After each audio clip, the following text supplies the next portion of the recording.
Salut, on se retrouve pour l'épisode numéro 6 de ma petite série de concept art slash character design sur ma chaîne.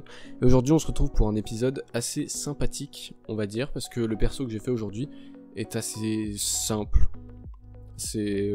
voilà, c'est tout. Il est simple, et un peu osef selon moi, mais... enfin voilà, tu verras.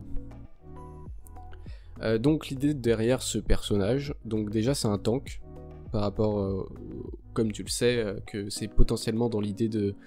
avec les archétypes de jeux vidéo, donc les gens qui font des attaques, les gens qui heal, les gens qui protègent et tout. Ceux qui connaissent pas, en gros, un tank, c'est quoi? C'est un mec qui va prendre les dégâts pour toi. Donc potentiellement, il a énormément de vie. C'est un sac à PV, en gros. Et il va tanker les dégâts. Il va prendre les dégâts pour toi, pour protéger sa team, pendant que les autres vont attaquer les adversaires qui lui font des dégâts à lui. Donc son rôle c'est de protéger, il sert de bouclier, il a normalement beaucoup de vie, assez peu de mobilité en général, parce que quand t'as un tank, l'image en général c'est un gros carré, un gros mec épais, qui du coup se déplace assez lentement, dû au fait qu'il ait des armures ou des choses comme ça. Donc exactement comme le personnage qu'on a sous les yeux, donc qui est... je sais pas quel type de personnage c'est, genre... Je sais pas s'il est humain, je sais pas si c'est un fantôme ou un... Ça a pas l'air d'être un fantôme parce qu'il a des armures sur lui, donc il est potentiellement tangible. Mais c'est pas non plus un humain, donc on va dire que c'est une créature... Une créature un peu comme du slime. Enfin, c'est comme ça que je l'imagine dans ma tête, un peu molle, mais en même temps résistante. Et du coup, peut-être qu'il prend pas les dégâts, je sais pas. Peut-être que c'est assez mou et que du coup il renvoie les projectiles, ou alors que ça se fond dans sa graisse. Je sais même pas si c'est de la graisse ou du synthétique, ou je sais pas quoi, et je lui ai rajouté quelques bouts d'armure, parce que c'est joli, et parce que sinon ça faisait vachement vide comme personnage. Il ressemble aussi à Baymax, je sais pas comment on le dit, un perso de Nouveau Héros 6 il me semble, un perso de Disney. Bah en même temps c'est dur de pas faire comme lui quand on fait ce type de morphologie, vu qu'il est extrêmement simple et stylisé. Et voilà. À la base j'étais pas vraiment très convaincu de ce design, genre je l'avais fait, et je m'étais dit ouais bah il est cool, mais pas... il est pas dans mes tops quoi. Il est pas dans les meilleurs, il est simple et efficace, mais pas exceptionnel. Et puis après il y a des gens, notamment une personne qui m'a dit qu'il était vachement cool et que c'était un de ses préférés. Clin d'œil.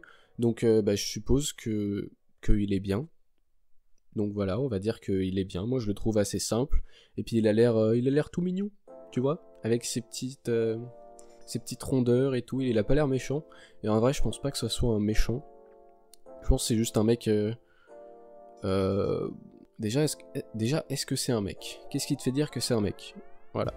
Hein, il n'y a rien du tout qui dit rien du tout sur son genre. D'ailleurs, si tu regardes son entrejambe, c'est la platitude totale.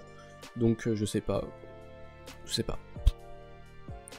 Et qu'est-ce que je disais avant de dire ces conneries là? Ah oui, je sais pas s'il est méchant. Ouais, on va dire que par exemple il a rejoint l'armée ou le gang des je sais pas quoi, des méchants. Est-ce qu'il avait plus de choses à gagner là-bas? Est-ce que si je dis qu'il avait plus de bouffe là-bas, c'est grossophobe? Je sais pas. On va dire qu'il est pas nécessairement méchant, mais il est pas non plus comme d'autres persos qui sont... tu sais, qui ont une quête dans leur vie ou un truc comme ça. Non, lui, il est pas déterminé du tout. Il est juste là en mode ah bah il y a des ennemis, on va les manger ou les tuer, je sais pas. Donc voilà. Pour ce qui est des couleurs maintenant, vu que le design était assez simple, j'avais pas non plus 36 000 possibilités pour faire 28 combinaisons de couleurs.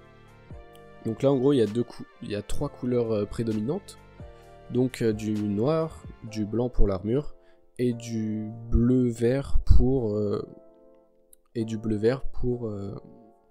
je sais même pas ce que c'est, mais le haut de sa tête qui se transforme en flamme ou en truc gélatineux, je sais pas ce que c'est. Mais tu vois là à l'écran le truc qui est en vert, voilà. Bah en gros j'avais pas énormément de possibilités, et moi dès le début du personnage, même quand il était sur papier, je me disais qu'il allait avoir un dégradé de couleur du noir au vert, parce que c'est joli encore une fois, hein. C'est terrible. Hein. Mais ouais, c'est joli, j'aime bien cette composition de couleurs.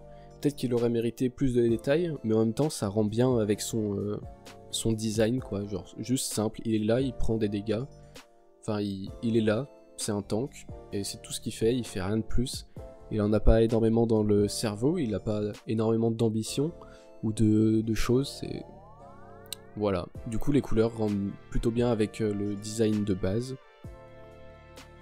Voilà, je crois que c'est à peu près tout pour ce dessin, vu qu'il est extrêmement simple. J'ai pas passé énormément de temps dessus. J'ai fait l'ancrage en une seule fois et le coloriage en une seule fois. Donc la vidéo devrait pas être énormément longue, mais c'est simple et je suppose que ça plaira à des gens, parce que c'est simple et efficace. Et j'aime beaucoup ce genre de dessins qui sont... ce genre de personnages qui sont faciles à faire, qui n'ont pas énormément de détails, et qui sont juste reconnaissables, et que tu peux redessiner facilement dans n'importe quelle situation, n'importe comment. Il a des proportions presque comme un chibi, donc du fait qu'il soit pas très grand et plutôt large, enfin en réalité il est plus grand que la plupart des autres persos que j'ai fait, mais vu qu'il est extrêmement large, ça baisse le ratio de... On a l'impression qu'il peut être plus petit, ça dérangerait pas comme un chibi. Du coup voilà, très simple et efficace. J'ai répété ça beaucoup trop de fois dans cette vidéo, et je me perds un peu, mais voilà, c'est tout pour cette vidéo, on se retrouve la semaine prochaine, encore une fois, tu commences à avoir l'habitude pour le concept art numéro 7, et là on dessine un personnage, un healer normalement, j'ai pas encore trouvé comment on fixe un truc que j'avais pas réussi à faire la dernière fois, et voilà, à la prochaine, hein. Mais des likes, tu connais les bails de youtubeurs, ouais, je suis vraiment un youtubeur et un influenceur, waouh. Bref, salut.